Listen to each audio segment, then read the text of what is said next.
master's research project is math anxiety in female upper elementary school students.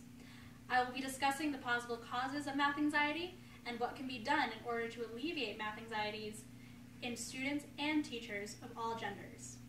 A popular issue today is how we can get more women in science, technology, engineering, and mathematics, or STEM fields.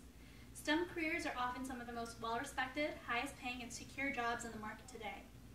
So why are women outsiders to this highly lucrative field? The answer may lie in their foundational mathematics experiences. Early on in their academic careers, female students begin to feel like outsiders in their mathematics classrooms.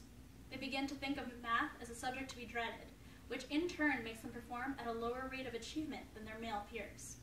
This feeling of dread, or a highly negative emotional reaction, is known as math anxiety.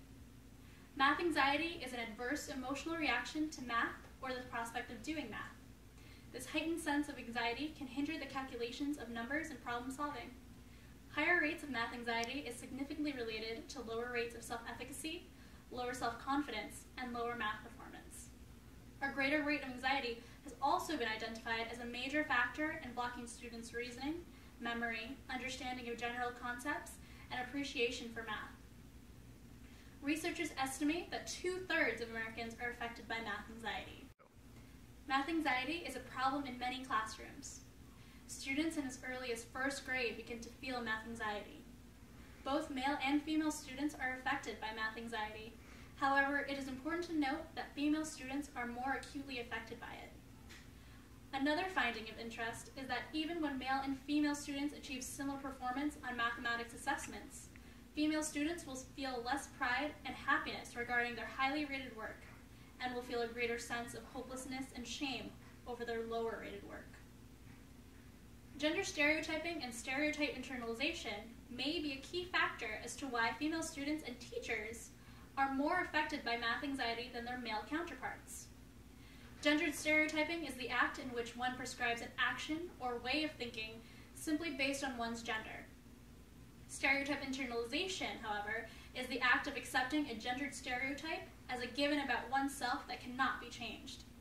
Stereotype internalization becomes problematic when it adversely affects the self-efficacy and math achievement rates of students who believe that math is not for girls.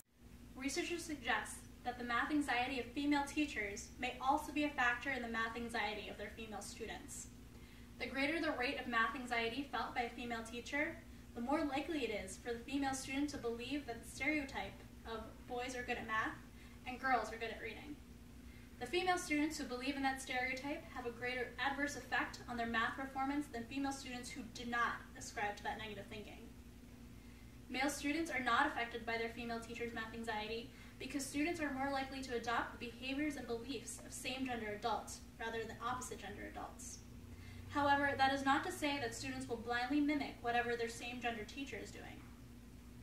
They will only model after those behaviors that are seen as gender-appropriate or typical, meaning the female teacher's anxiety is only adopted by female students who already believe that poor math performance and self-concept is expected from females. Female students who believe that girls are not good at math begin to have a negative self-concept about themselves in regards to their math performance.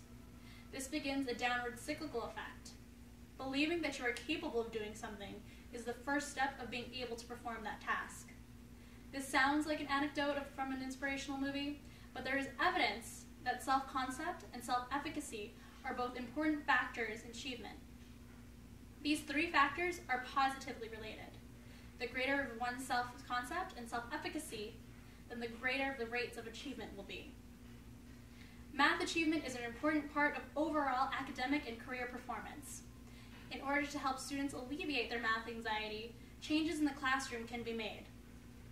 The first step can be to strengthen the mathematics skills of current and future elementary school teachers. Another suggestion is to change the goal mindset within the classroom. Rather than focusing on rote memorization of math facts, teachers can emphasize the goal of understanding and improvement. Teachers can also use student interest, the intrinsic value of learning, and explain the real-world value of mathematics lessons to their students in order to increase motivation in their mathematics classrooms. Instructional activities should focus on mastering the concepts behind the calculations and formulas, as well as the actual content. Original thinking and reasoning should be praised over rote memorization. They should also be authentic to real-life situations that students can relate to. For this master's research project, I chose to focus on third grade multiplication and division. The activities and assessments for this research project emphasizes on building foundational multiplication and division skills, and then going back and further reinforcing those skills to an automatic level by constant exposure via games and fun group activities. The choice to make most of the games into a group activity was deliberate, so that students could work together to strengthen their mathematics skills and the ability to subitize math facts. The findings of this research project are meant to inspire teachers to make changes within their own mathematics classrooms. I want teachers to create math lessons that are inspired by their students' interest and self-prescribed goals. I also want to inspire teachers who are not confident in their math skills to take the time to further develop their own skills. As someone who is affected by math anxiety, I know that it may be difficult to do this. However, I believe that it is our role as educators to make ourselves better so that our students may have a more positive learning experience.